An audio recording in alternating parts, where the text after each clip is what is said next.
Welcome to Booked, the bookstore education podcast brought to you by the American Booksellers Association.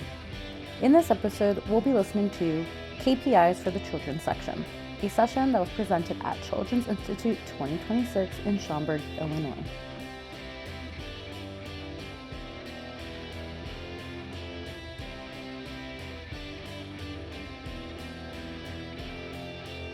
Let's get this show on the road. Welcome everybody to KPIs for the children's section here in the lovely Euphoria room. How about that?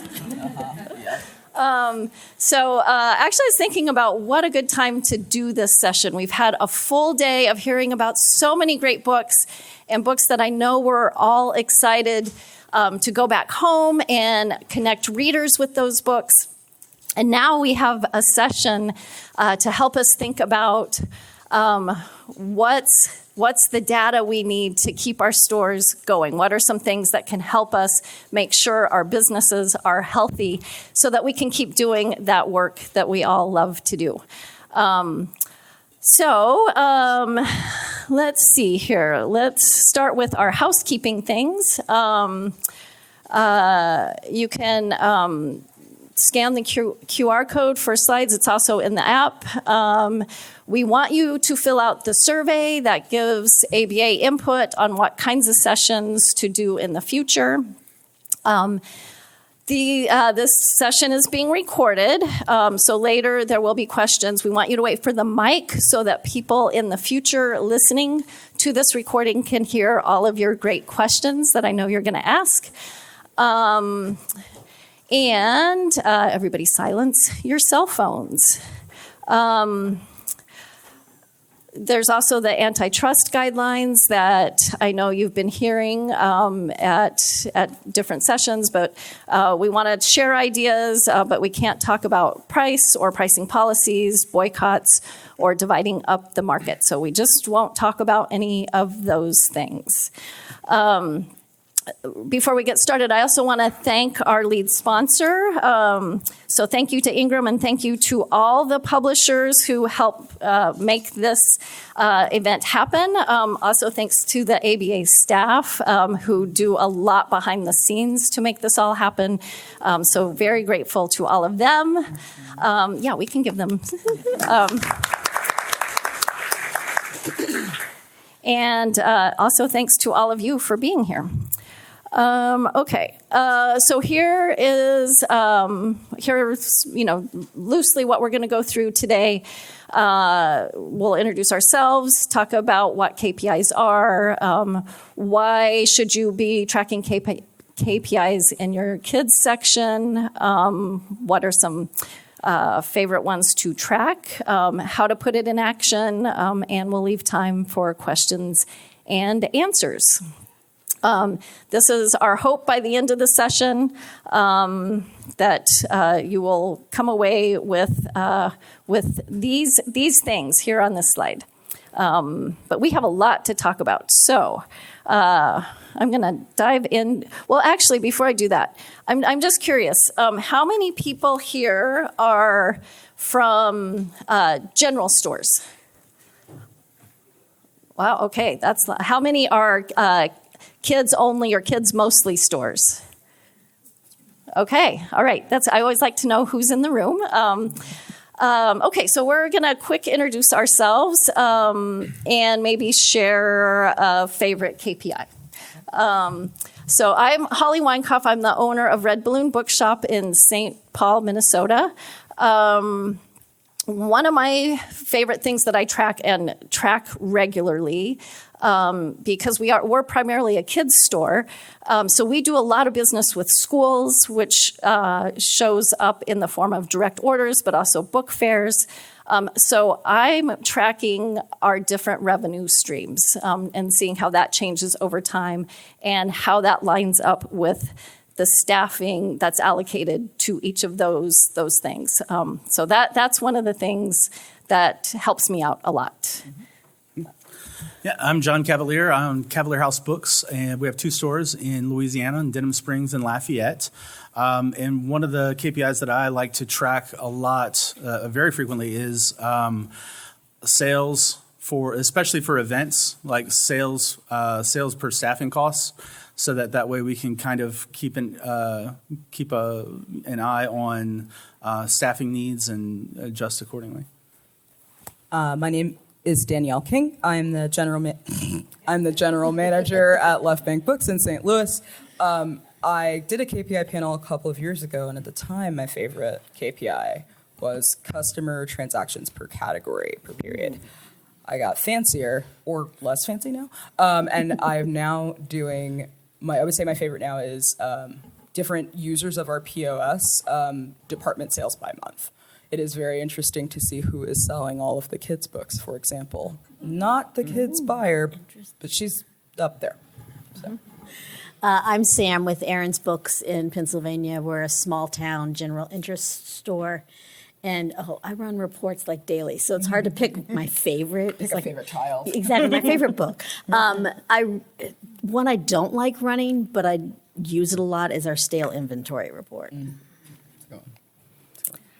Okay. All right. So, how many of you came into this room already, like knowing what KPIs are and knowing like these are the things I track? Yeah, Amazing. Yeah, yeah. I know we're all a little bit like this, that kind of thing. Anyway, so key performance indicators are just the metrics we use to help measure our progress, to help us know where we are, sometimes to help us identify problems. One of the things I like to think about too, though, is it's very easy to, we could all spend all day gathering all the numbers, all the data, but it's only helpful information if we can figure out what the story is that those numbers are telling us, and then come up with what we're going to do with that information. So it's good to keep that in mind. Otherwise, you could spend your whole life just looking at numbers. Okay, and maybe each of you could just talk a little bit about why this is important. I was going to say, I'd love to jump in off of the back of the story comment. Is there anybody in this room who does not like stories? Good job. Very good answer. One of the things that I think about a lot is, so most KPIs are going to be these quantitative metrics, right? But I want to take anybody who's a little bit alarmed or nervous going in and keep in mind that there's a lot of very important qualitative data to be looked at as well. So a lot of you are working in, there are more chairs. A lot of you are working in general stores. One of the things that I find as the general manager is that when I'm looking at a single department, like our kids department, it can be hard. And so kind of starting with a specific question, and honestly, I really recommend starting with like a problem you're trying to solve, is a great way to go. And a lot of those first pieces of information you touch will be quantitative or certainly more anecdotal. I also am a reformed or rehabilitated social scientist, so I think in those terms a lot, but it lets you know what questions to ask of what sets of data. So kind of starting with the story that you think you're telling yourself about a section or about your store, and then kind of backing up a little bit to see how can I see if that story is true. Yeah, working retail, something's always going to be too expensive. And so, like, what's too expensive? And, like, that's always the problem that I'm trying to solve. Everything. Oxygen. Yes. And the KPIs, whatever type of reports you're running, really back up your gut instinct. Like, you know something's selling well, and then you have a number to prove it, especially if you're going to your buyer or your manager saying, we need more of X, Y, Z. It's there. It's also such a deeply collaborative enterprise, too. We'll get into this, I think, as we go forth on how to find data and what to do with it once you've got it. But try to think of this as a team exercise if possible, given the size of your store. We'll talk a little bit about the difference between collecting data and analyzing data. They are separate tasks. Yeah. Great, yeah. And I love this last point on this slide that, this is also the thing, as Sam said, often you have a gut instinct, but this is the thing that can confirm it and empower you to make suggestions and changes. Okay. Where to start? As we've already said, good to start with, maybe one thing. Try to think of something that you can easily get to. Starting simple. But one thing, and again, I love the last point on here. Just remember, it will be effective if you can be consistent. That's an important thing to remember. For sure. Do any of you have anything to add about where to start? Or, as Danielle said, thinking about is there a problem I'm trying to understand better? That might be your entry point. I was going to say, your POS system has reports built in. Play with them, and then you'll get an idea of which ones pull the information you're asking about. Oh, I was just going to add that a lot of the time where we start is assumptions also, where, different booksellers have different strengths and different preferences. And so, for example, you're never going to come to me for a horror recommendation, right? And so we have other booksellers that are great at that. And so my perception of the horror section is skewed by the fact that I don't like it. And now we know not to come to you. In fairness, we have those horrors questions. are everywhere, so I get that. So yeah, that's the sort of assumptions that we have is where we always start, where it's like, okay, well, how is that performing? How is that doing? That way, and whenever someone on my staff comes to me, they're always like, oh, well, that doesn't sell, or why did we get so many of these? And then it's like, okay, well, here's the data. This is why we did this, because a year ago, this pattern emerged, and now we're trying to copy it. I'll say, I'll use kind of the same example because it's such a good one. This on our slide about why you should track them, the last one is that it empowers you and staff to make changes in the store. And I think that part is so important. So I'll use the same example as I go through. But my kid's buyer came to me and said, our events are messing up sales because our events are set up in our kids' room. I know. I'm sorry. I'm sorry to hurt you. But that was the problem. And on some level, to your point about assumptions, I had to see, okay, is that a problem? And going from there, starting with a thing I'm trying to fix or a thing I'm trying to understand if it is in need of fixing is like a really kind of great way to go. And so, yeah, then getting curious in your reporting. Any book log users? Yes. Okay. So just take a minute and think about a question you have about your store, and think about what data do you need to help you answer that. And this is a good question to take home with you too. Okay, so where to find the data? These are some ideas, some suggestions, some places, and we all have different POS systems. It's different for each system, but we might be able to talk a little bit about that. Is there anything else you guys want to add here? Like you were saying, I definitely play around with your POS system and take it as far as it'll go, and then figure out what it's missing and what sort of things that you could add to it. One of my favorite little tools that I have is one of those manual clickers that just, when someone enters the room, you click and you're just trying to keep count of something. I use those all the time, or actually better, my dad will volunteer helping out with events, and I say, Dad, go count people. Or I'll say, Dad, go stand at the entrance to the book festival tent and count how many people come through at noon. Yeah. And so that way we're just getting actual information and data, so that way whenever we're, trying to plan, we can see, everything from like, okay, how did the weather actually affect the count coming through the tent at that time to, when are we going to staff people? When are people going to go on breaks? But yeah, that's one of my favorite things is just count. I think you had some stuff also about like public data as well.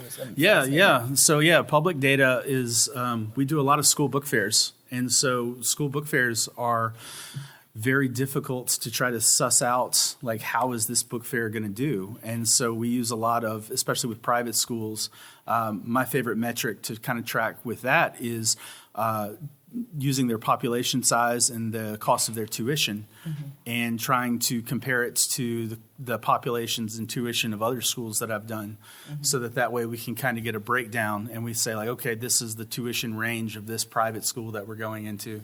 This is the population size of that. So we can kind of extrapolate out, all right, we're going to get, this is going to be a $5,000 fare or a $15,000 fare so that we actually have some information going into it, which informs everything from jump, from staffing to stocking to everything.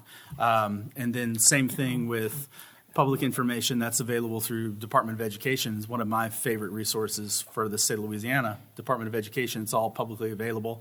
They're all nice spreadsheets that you could download. But figuring out, where the underserved populations are, where the Title I funds are, and sort of going after those sorts of bigger bulk orders as well. See, I find thinking about it in those terms is a very smart way of doing something. Someone once said to me, and then I've stolen multiple times since then, but just be a good bookseller to the customer walking in the door. You kind of have to know who's walking in the door on some level, right? And even if it's in the context of these school visits.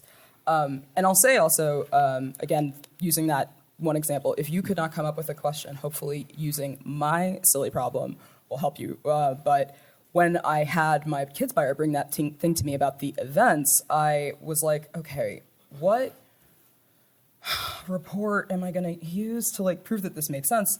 Data is complex and certainly can be, on some level, be willing to play around, and you may have to pull more than one report, given the limitations of your POS. Don't have any thoughts about this. But another thing is truly pulling a few different things and letting them sort of, my mother would say, marinate, let your data marinate a little bit. So like I said, I was wondering in general sort of how the kids section is doing, but the far more interesting thing to solve for is, are we messing up our own sales? And yes, we could just do a basic by hour count, but we want to be, if possible, more thoughtful about that. And so I think I'm also to this point of what to do with this stuff as you find it. Okay, I know it's creepy and weird, but a comma-separated value file is going to be your very best friend. Yes. It is readable everywhere. Every single spreadsheet on the planet can open it. And what is nice is I don't think there are I don't think that there are POSs that don't export to CSV. And once it's there, you can do what you need to with it. You just want to be mindful of what the parameters of the report were. I'm not going to tell you to get a research journal when you start pulling reports, but you will be grateful if you record what you do. So genuinely, truly keeping an eye on, oh, yes, I ran this for this amount of time. Yes, sometimes it'll say on the report, but maybe you did a little weird thing. Maybe you filtered it a little strangely. You want to keep note of that kind of thing, just because data has to be compared to data, right? So. Yeah, and those are good things to think about. How can I easily get to this information? And then once you've figured out your process, always good to document that. So when you go back to look at it again, you're doing the same process. Yeah, and creating a Google form for data collection, we do it for everything. If we can think of anything that we just need to document on the fly, like post events, things like that. That way, after the events, we're recording everything.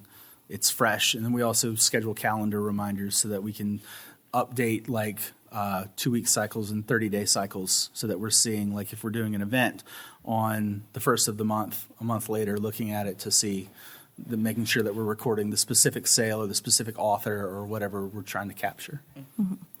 And related, once you've figured out how to pull the data, then also thinking about, is there anything in here that might be throwing this off a bit? So, I already talked about, I like tracking our revenue by, the different buckets.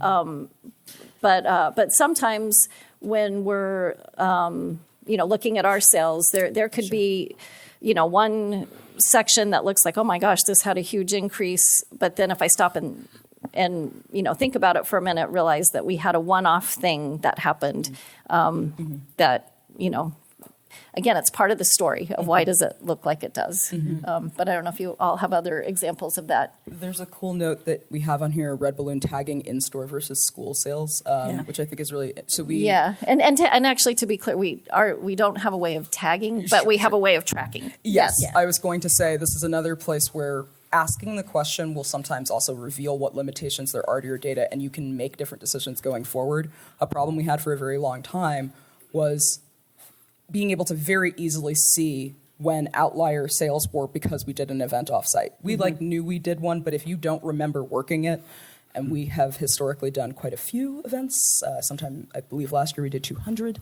I don't remember why we sold a bunch of that book. What was interesting is when we started asking ourselves about that, we realized, okay, so we need to be able to do this. We can make a customer for bringing out our offsite events. It's not the most elegant solution on the planet, but it sure did work because running reports on a customer is incredibly easy. So we have a customer called Events Offsite. Every person who rings out an event rings out the events under there. Any sales to the library go under their account, because they're tax-free, but we can, at any given point, see and confirm against our other record keeping how much money did we take in on offsite events, which is extremely useful. My operations manager loved coming up with that, and she deserves all that credit. Yeah. And speaking of operations manager, make sure everybody on staff is doing it the same way. Yeah, back to that. Even if you're married to that staff person. Maybe particularly if you are married to that staff person. Because, and then you can, when you're like running a report, and let's say you're looking at sales of a particular week and something looks off, finding what the problem is and then coming up with a procedure to prevent that data error from happening again is key. And then making sure everybody knows what that procedure is. So make finding your data easy and also consistent. I think we would add to that. Oh, consistency is key, a thing no one's going to say 7 times today. Okay. What about the best time? When's the best time? Genuinely, truly, midnight to 1, but don't be me. Don't be me. Don't be me. Honestly, again, to this point, when something's getting a little weird, it's a great time to start looking at what you're keeping track of and also maybe adding on to what you keep track of. So. And maybe just coming up with a routine of a monthly sales report by section or a quarterly sales report by section. And then just keeping it as a routine, and it'll just become second nature once you're doing it a couple times. So that you do not overload your POS by asking it to run too many reports in the same day. I'm working through some trauma, guys.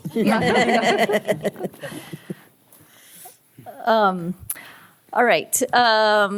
Okay, so some popular things to track. Many of us track sales per square feet, and this is also how Abacus can be a helpful and useful thing to you. So, how many of you already do or know that your store does Abacus? Okay, the rest of you, you got a few days. It'd be great to get it done. But it gives you some benchmarks to look at. This is just a little bit more about how you can increase your sales per square feet.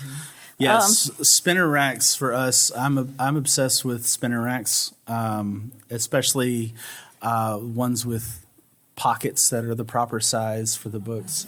That elephant and piggy spinner rack turns over so many times in our store. And I've got one for each store, and I've got one for our offsite events. And our offsite events, I mean, we sell through that spinner rack probably 50, 60 times in the course of a year with our offsite book fairs. And that particular spinner rack is my favorite one because each pocket literally holds 2 books. So it is the cheapest to keep filled. Whereas like if you're looking at a level reader spinner rack, the way that we tend to think about them is like, okay, in the leaner months, we're going to stock 2s and 3s in the pocket. And then in the fuller months, we're going to stock 7, 8 copies in the pocket. And also I believe it's the The I Can Read rack is one of my favorites too, because it has a topper that comes off, and you could actually move it down to the next level. And so I just feel like master of my destiny whenever I'm like, oh, let's decrease this a little bit. No, let's increase it now. So. A rack that is also a transformer. Excellent. Yeah. Another popular thing to track is dollars per transaction. And again, you can compare that to the national average with Abacus. And a reminder too, the slides are available in the app, and you can also get them. So don't feel like you need to. I mean, if that helps you, go ahead and write everything down. But this is a good example of sometimes, you look at something and you're like, okay, well, what was actually going on? I don't know that I fully answered this question, but we did see this holiday season that our average dollar per transaction was up. And I know there have been a lot of price increases. So we actually don't clip people coming into the store. But I'm still kind of puzzling through, is it just due to price increases, or was it that people were really spending more? So sometimes it leads to more questions. Let's see. I think this slide, I'm not sure who this was from, but this is me. Yeah. So in the past, we've just done a general, hey, how much money did we make over the holidays? And then we realized, well, that's not giving us the full picture.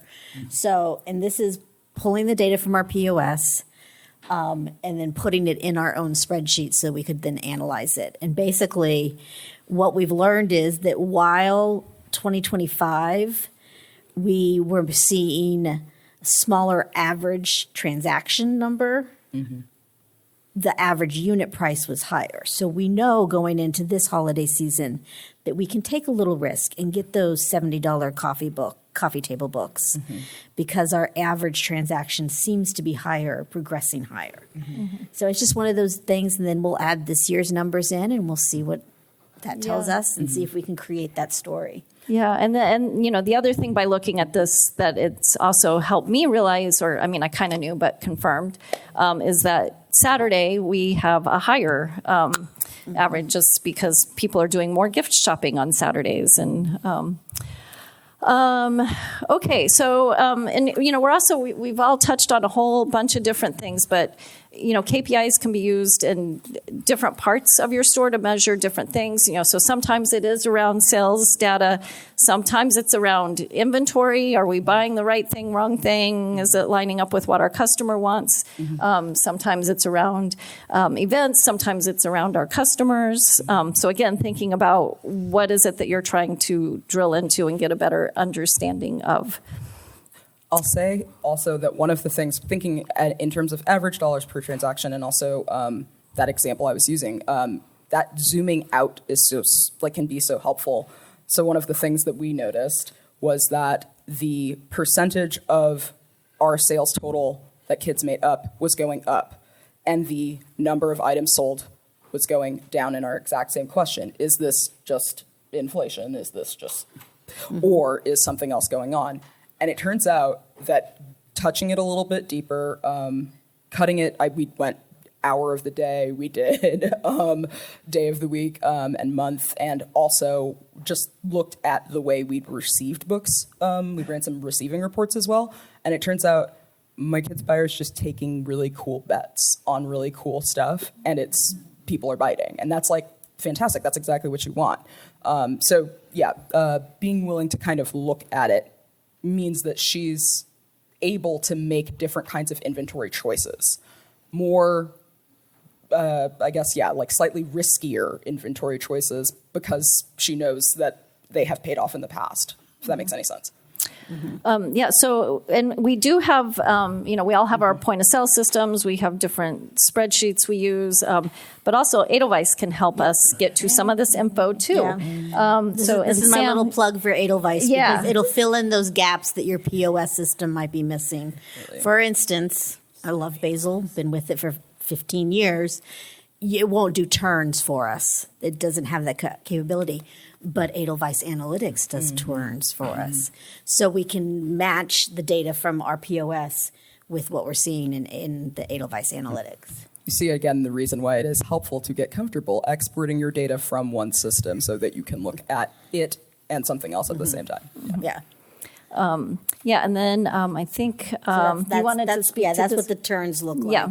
So it tells us what sections we're doing well in, and then there's the reds. Those are the ones we have bad turns, low turns in. And then we can go into our POS system and say, well, that category in Edelweiss doesn't match what we're calling it, but it gives us a starting point to address some of those issues.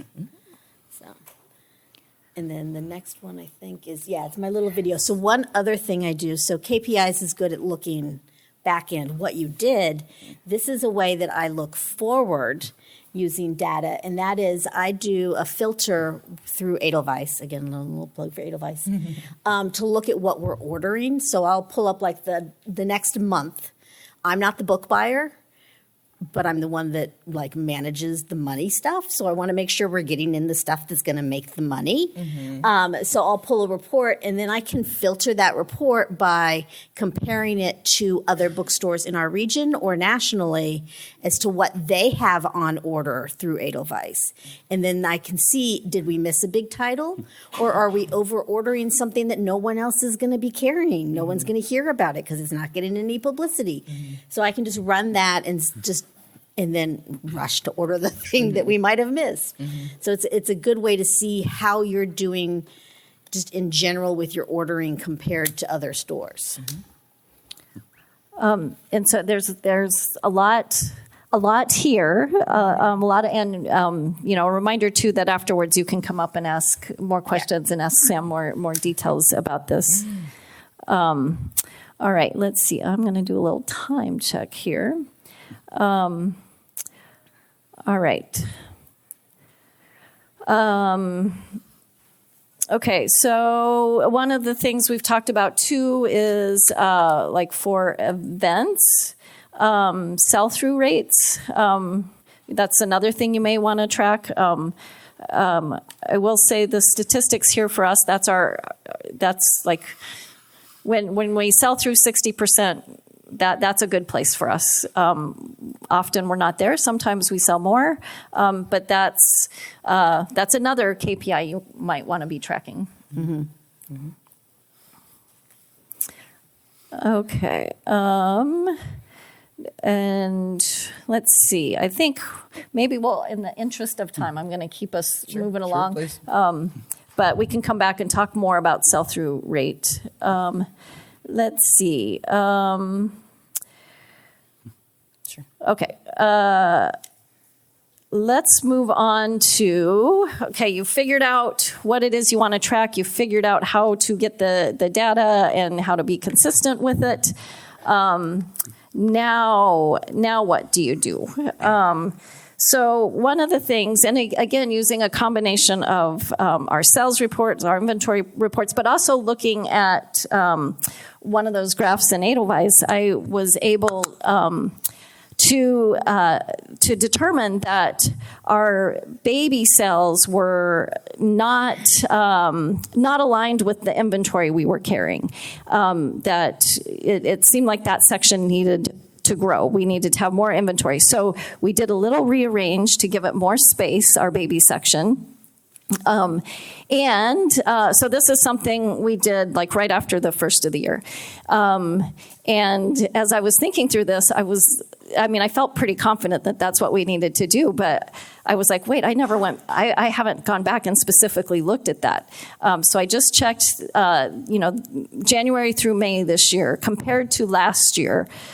By making that change, our sales in our baby section increased 17%. So that was an example of how looking at some KPIs that I generally look at helped me make a decision that was a good move for us. Do you all have examples that you want to share? Yes, similar for us we bought our second location a couple years ago, and when we did, we upgraded to a multi-store point of sale, and we added a third location just for mobile sales. So now all mobile sales are rung out through the third location in our POS, which makes it a dream. I've never had so much access to our information because I used to do like you were talking about with the event customer and everything, and then I used to have to back all that out, and I'd have to do so much work that a lot of the time I would end up not doing it. Oh boy. Yeah. And so and so we would end up guessing sometimes. Consistency is key. Yes. And so now I have access to all of our store data separate from all of our offsite data at the drop of a hat, and it makes it so much easier. So we actually went through, since our book fairs are no longer attached to either of our stores, we're able to accurately and up to the minute see like what's actually performing and underperforming and overperforming in either store. So that, and we remodeled our children's section accordingly. A big thing for us, like our local interest, Louisiana interest titles, for us, we sell way more variety at our brick and mortar locations than we do off-site, where we tend to just sell the same thing over and over again when we're off-site. And so it was really interesting to be able to see, and especially because we have our two stores are very different. So one is in the Acadiana region of Louisiana, and the other is in the Florida Parishes region, which culturally are very different. So if it's anything to do with Cajunness, that's going over really well in Acadiana, whereas things that are more New Orleans centric do better at our Denham Springs store. And so having access to that data is incredibly valuable, because we're fine tuning that so that it's just like what we need when we need it. Mm-hmm. Mm-hmm. So ours is our middle grade section we felt sold well, but we couldn't tell what was selling necessarily. Like we could look individual titles, but we didn't get a feel for what the kids were gravitating towards. So after Winter Institute, plug for going to Winter Institute, we came back and we decided that we're going to test it out through the summer. So I don't have my KPIs yet for this, but we created subsections in our POS and then on the shelves for the middle grade, and we merged the graphic novels into each of those subsections. Because anecdotally, we were having kids come in saying, "Do you have graphic novels?" And then they'd walk out without buying a graphic novel. So we're like, okay, let's see if we merge them in. We can say, yes, we have them. What are you interested in? Are you interested in sports? Are you interested in animals?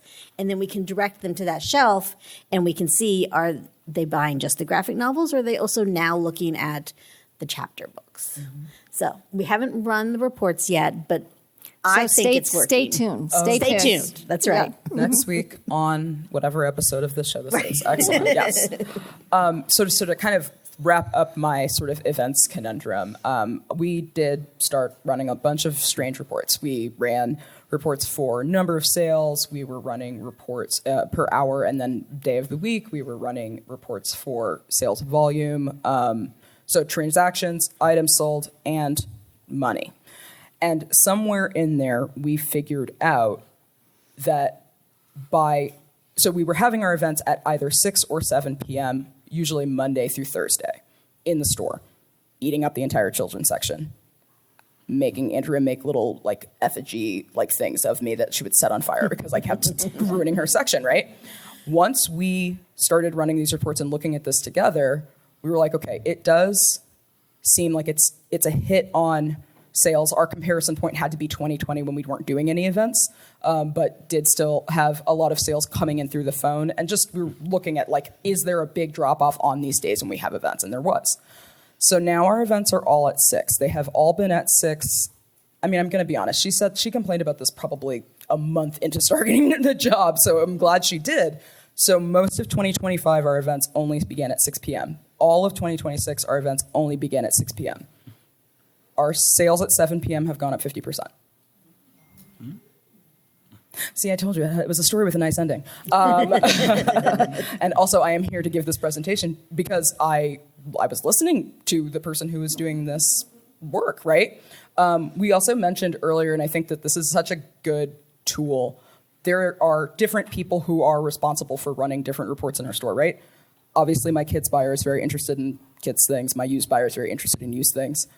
But making it a thing that they are genuinely responsible for doing is such easy buy-in, because first, data feels very big and important, right? If I'm responsible for running this report, well, then it must, and it's about what I do, this must be important.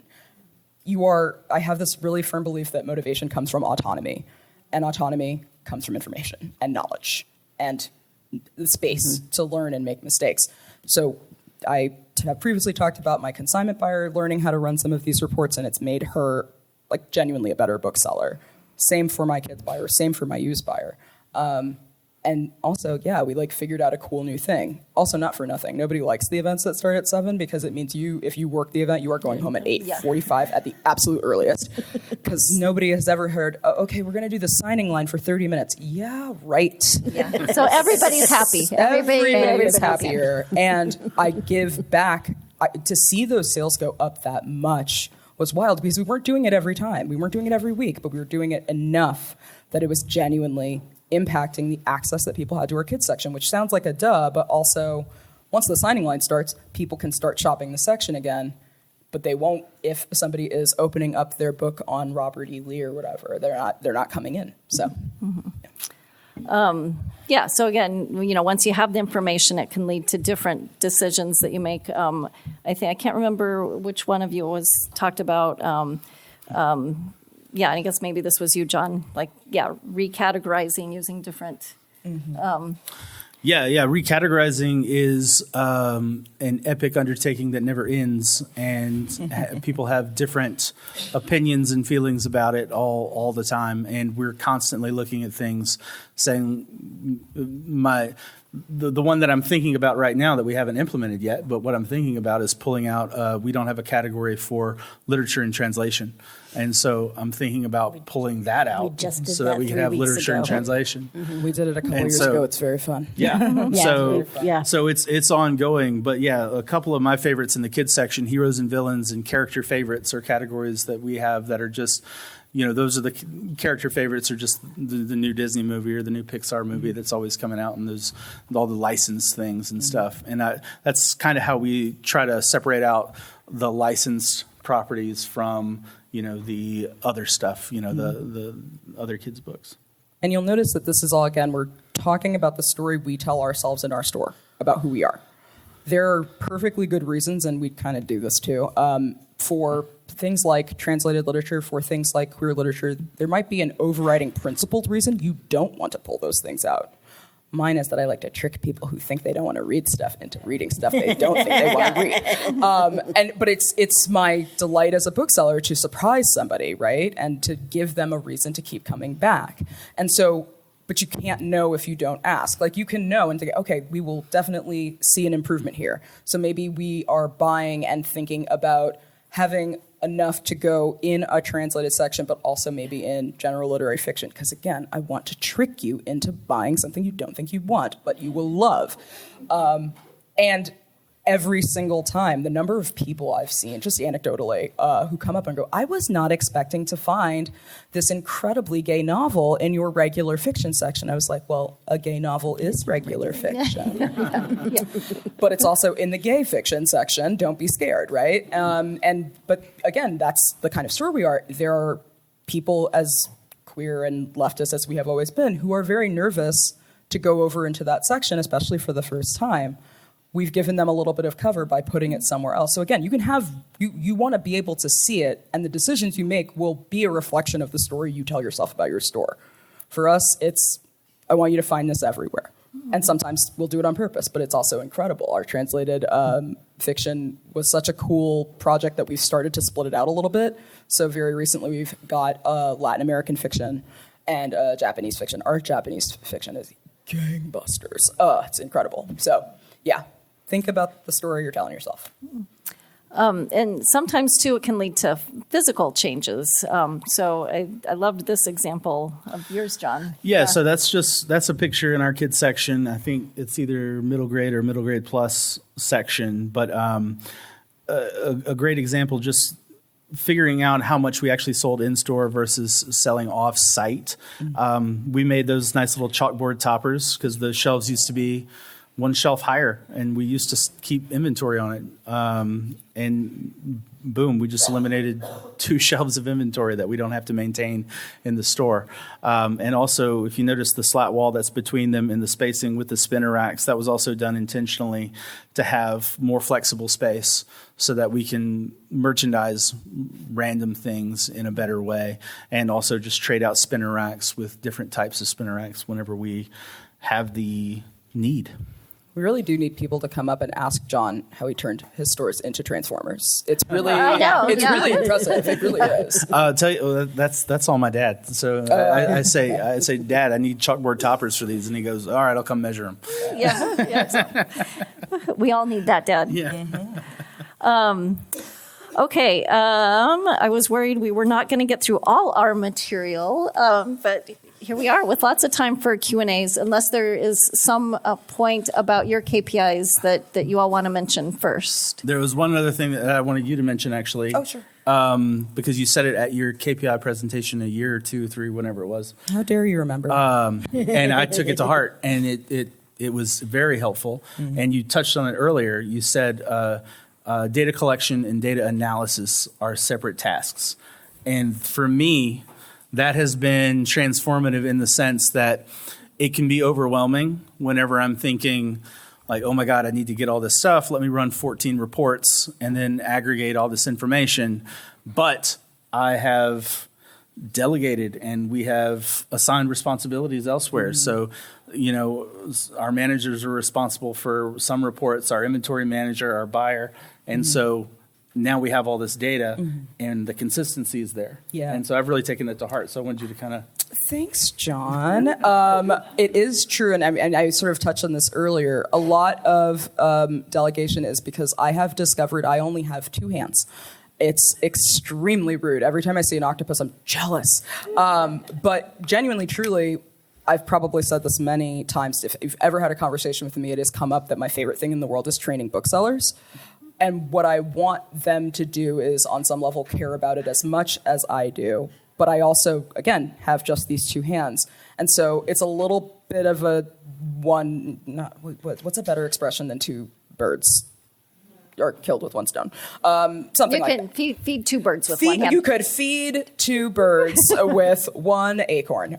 2 birds eat acorns. Yeah. Anyway, I am not the birder in the store. There are plenty of them. They don't need my help. But genuinely, truly, accomplishing more than 1 goal is not just giving you a little bit of your time and sanity back, but it is keeping these procedures separate. You want that monthly report run every month on the last day of the month.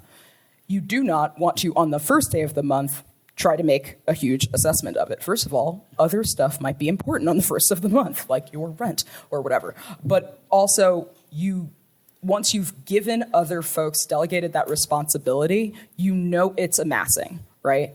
And the more you have, the better of a picture you can get. This is why I recommend export via CSV, because you want to be able to cut your data exactly how you want to see it.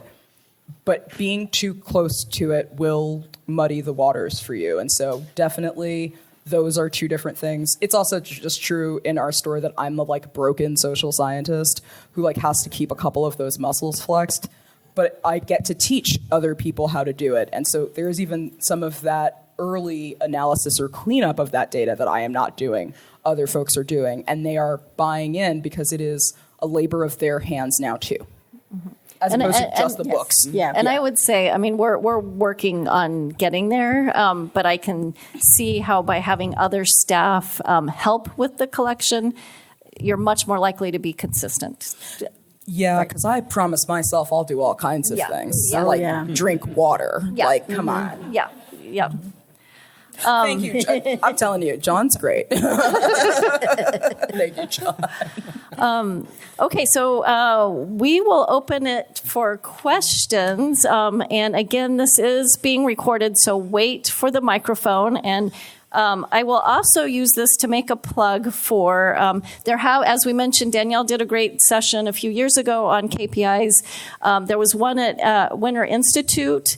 So, this is just a tiny bit of info, but if you would like to go more into KPIs, go to BookWeb and find some of those other sessions. Go ahead.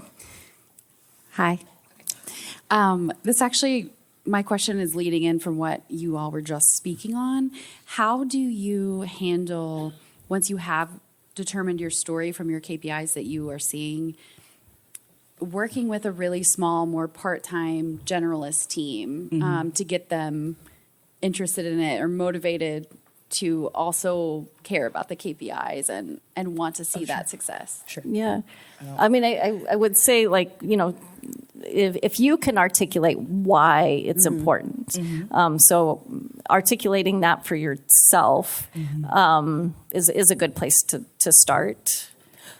I was going to say, whatever, like if they have a certain project or genre or something, have them run a report to prove that they can expand that area, or like, you know, starting the translation section, like find that little niche that they're interested in, find the report that gives them the data, and then let them run with it and see what they come up with. And yeah.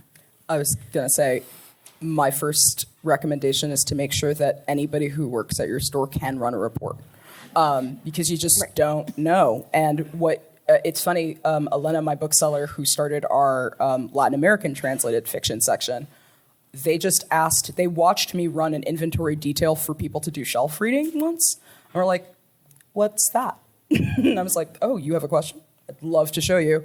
And they were like, oh, that's actually not terribly complicated. I don't know why I thought that was going to be a lot more complicated. And I said, yeah, you can also it's very similar to running a sales report. You run roughly the same parameters. And they were like, oh, interesting.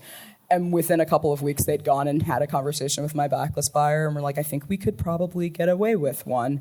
And they're doing a little bit of like assistant buying consulting at this point. Elena refuses to work more than 28 hours in a week. They are an artist, and I love that for them. They are very part-time is what I'm saying. And they also spend a decent amount of time working our events. So this was just, the door was open, and I always encourage them to walk through it. Truly. Yeah, and I would say too, it helps like demystify some of the stuff in the bookstore, and empowers them to be part of what's happening. Yeah, we share a lot of different reports at staff meetings, and so making sure that if someone implements a change, we say this was the results of that change, and you could see it on this graph or on this page or whatever. Yeah. All right. Other questions? And this is where You guys are going to make Allison sprint up and down. I love that.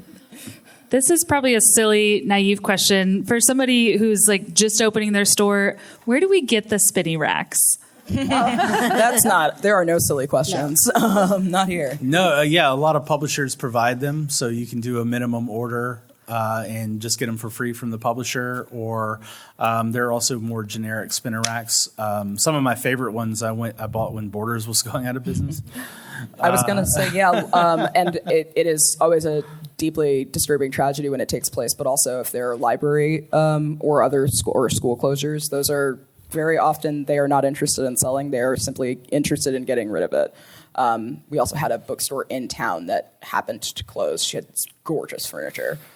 She was just going to do something else, and she didn't want money for them, which is my favorite thing in the world, by the way. Yeah, when we were first starting out, especially with spinners, we would consciously sort of say, like, okay, Christmas is coming up, so we're going to invest in. I remember one year there was DK had a big, like, 4-sided spinner rack that was full of like all kinds of stuff, and so we consciously made the decision, like, all right, we're going to make that big buy so that we could have the spinner rack and then we could use it for other things in the future. When I look at them, I always look at the versatility of the spinner rack. If I can stick more stuff on it than what it's made for.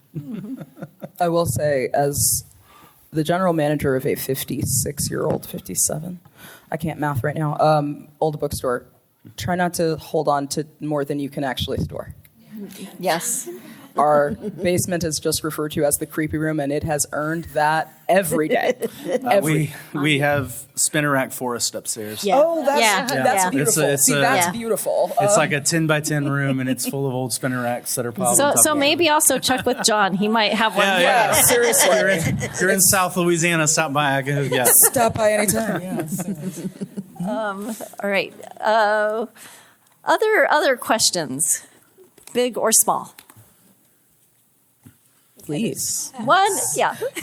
And let's keep doing this. Let's go from front to back, Oh, front to man. back. I feel- Because Allison certainly doesn't do enough in her. God. Small question, but the value of, we also do a lot of offsite events, and at this point, I have just created a separate customer for each offsite event because then I can compare sales year to year. But is there value, like, I guess, at what point would it be more valuable if I can't do like a totally separate multi-location point of sale to do all offsite events as one customer versus individual different customers for every offsite? I think it's primarily because so very many of ours are single author events that we are able to find a lot of utility in that. I will say in Booklog, we use the book fair function for slightly more complex ones, and that's a different set of reports that you can run if that functionality exists in your POS. So even though the event is rung off to offsite, I can run reports just on book fairs, and I can see those by date. And that's usually, we don't do quite enough of them to make it a pain. So, yeah. And what we do is we do set up those events, mostly if they're like recurring events. We set them up as their own customer in our point of sale system so we can compare year to year. But then when we're transferring that data to our accounting, we've created different buckets for our main revenue streams. So all of those individual off-site kind of customers, would have a different revenue line. And so that's how I can see collectively. Right. We actually do that in our POS. We have custom payments, and one is offsite cash, one is offsite credit. Yes. Yeah. Yes. Because most of our offsites are at the same time the store is open. So that the person running the end of day is not like, I didn't make that much money. Right, And that's yeah. That's a really, really good point. And like we have, we use Square. So we have Square in-store paired, Square offsite. Yeah, so using different tender types Is a can nice help you one, there too. But recurring events is a really good question because up until a few years ago, we didn't have that many. We did a lot of things, and sometimes they were similar. But again, this is always on, like our community pride is always at the end of September. So if we did a giant 3-day event, it was pride. But we have made a customer for that pride event. So we can look just at the pride sales. And I'll say backing it out was mostly annoying from a date perspective, but it took actually very little time. We'd had back 1 year out when we decided to do that. Yeah, and then also for recurring events like a Pride Fest or something, we just keep a spreadsheet of each year. This was the gross for that day, and then we can go back and. To that reporting point, we'll ring out the book fair for Pride, and we then run the reports for the things we took this year, and then the things that sold. I really recommend something like that for any kind of recurring event because we wanted to know what sidelines did well this year versus last year. Again, and it doesn't occur to you till the minute you do it, right? But once you do it, it's really helpful. All right, we just have a couple minutes left, so maybe one more question. There it is.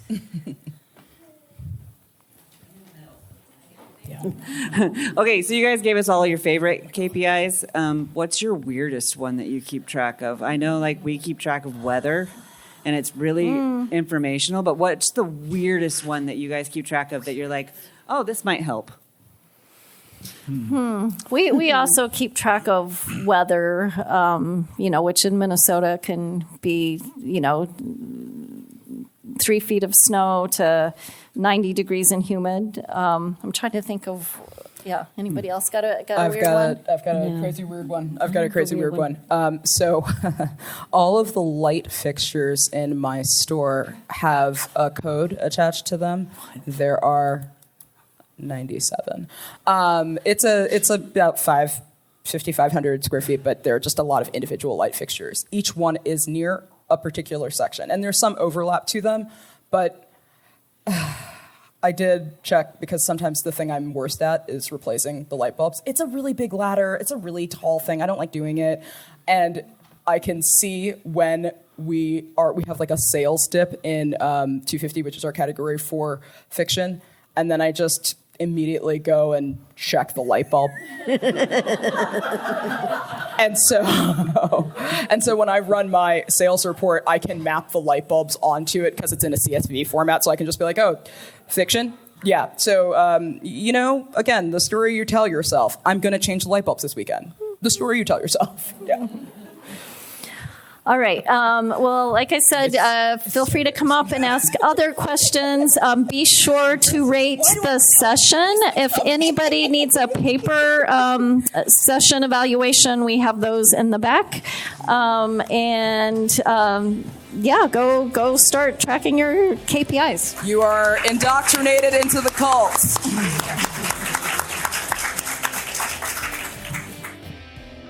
Thank you for listening to Booked, the bookstore education podcast brought to you by the American Booksellers Association. Don't forget to subscribe to the show on your favorite podcast app. Additional educational resources can always be found on the ABA site at www.bookweb.org. Happy reading!